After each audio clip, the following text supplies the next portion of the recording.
And these things have been written so that you might come to believe that Jesus is the Christ, the Son of the living God, and you may have life because of him. You know, we always read this gospel every second Sunday of Easter, the week after Easter, called Divine Mercy Sunday. And we often have named this passage the Doubting Thomas. Poor Thomas gets such a bad rap.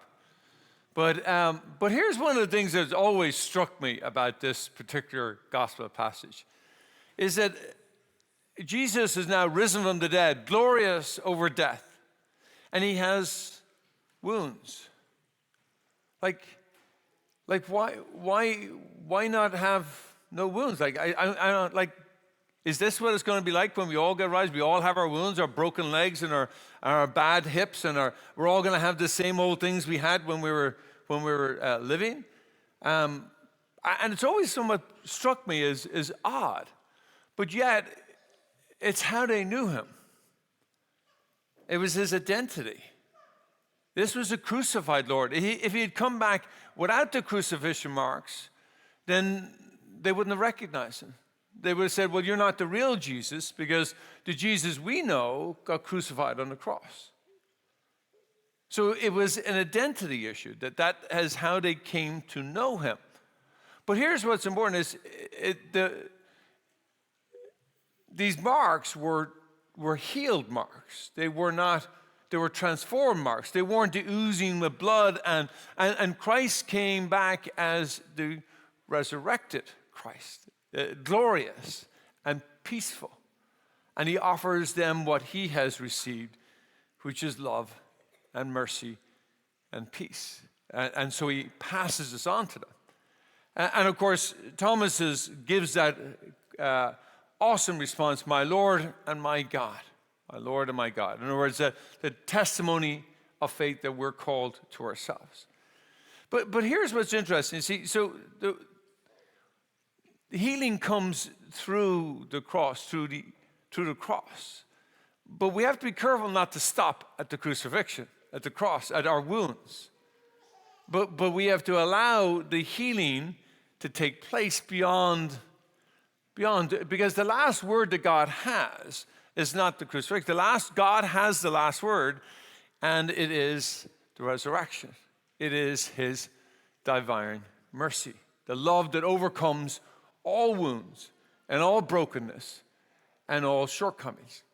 And so we're called to embrace that, and we're called to allow that to happen in our lives. The temptation is that when we're wounded, which all of us are in some way, shape, or form, right?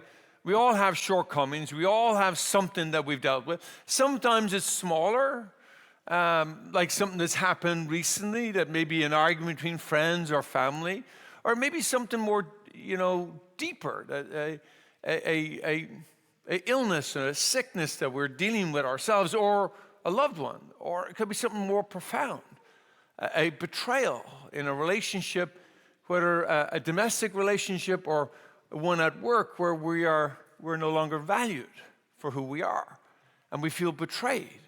Or we could have lost a loved one, and the wound is deep, and it hurts.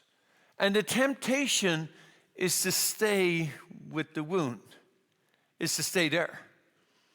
But you see, Christ is calling us beyond the wound, to life beyond the wound. He's calling us to the resurrected, the healed wound.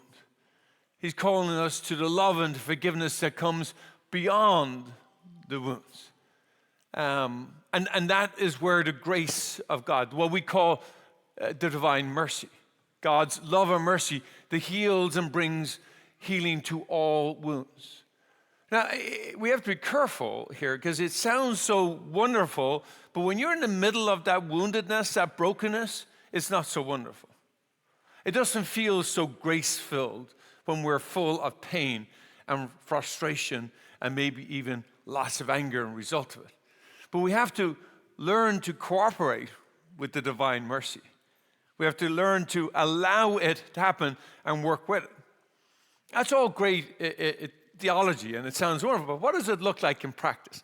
Let me give you a simple sort of like almost benign example. I recently whacked my hand off a shelf, and I got a cut. And just the darn thing will not stop bleeding. And it keeps on, every time I seem to hit it over and over again. Yeah, and I'm thinking to myself, yeah, well, maybe I might put a Band-Aid on it. It might help, right? You think it's so straightforward, but when you've got to take care of it. It's just a simple cut, but unless I take care of it, I'm going to keep on re-wounding it to the ordinary aspect of my daily life.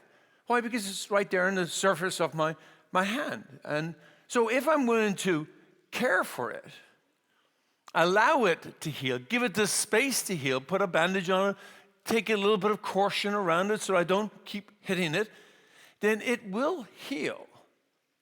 It will heal. And then I'll be fine. Now if that's what I need to do with just a simple cut on my finger, then how much more do we need to take care of ourselves when we are wounded? And to allow God's grace to heal us, God's mercy to flow through us and over us and to bring us healing. Again, it sounds really simple, but sometimes self-care is really hard to do. Because it allows us that we have to admit that we need to care, number one. Number two is that we have to allow God to help us and allow others to help us. Because God's care comes through each other. And that when that healing starts to come, then we start to feel the balm of the healing and we feel strength in and through the wound, in and through the pain, in and through the hurt. That's the process. And the process is we need to cooperate with that in our own life, whether these are physical, emotional, or spiritual wounds. We have to cooperate with God's grace, God's divine mercy, which he promises, because he promises that he has the last word. And his last word in our life is mercy, his love, which overwhelms all pain and suffering. And it doesn't feel like that in the middle of it, but that's the grace.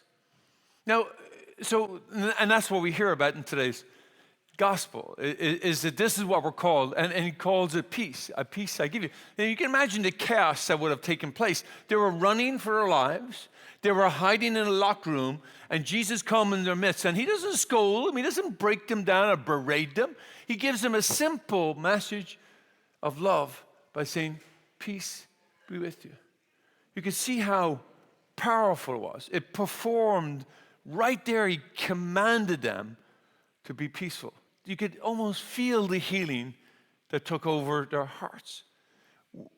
We're called to be part of that healing. We're called to allow those words into our heart to feel the healing for us.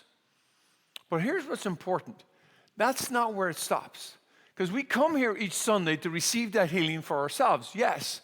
And it's super important that we do it. We have to admit that we need it for ourselves. But we also need to be part of the movement that he gives it to others. We are called to share that divine mercy, that loving, healing power with others. Henry Nouwen has a beautiful phrase for this. It's sort of really an archetype. It's called like the wounded healer, right? You cannot give what you don't have. So we have to first feel the healing, and then we have to be willing to pass that healing on to others by how we are tender and kind and loving to others. Especially sometimes to those who are not good at taking care of their own wounds, who are not willing to give some self-care. That's where we play the role so that we can bring healing in their life. We bring them hope that no one else can bring them. That there is life beyond the wound. That there is healing beyond the wound. Whatever that wound is. So today, let us receive the healing balm of God's divine mercy, his love, to heal our wounds and to take care, to give some self-care to ourselves. But also let us be willing to be witnesses to the world. Let us be part of the command to love one another, to pass on the divine mercy to all who are in need, especially those who do not even know that they need it. Let us spread the divine mercy to all this day.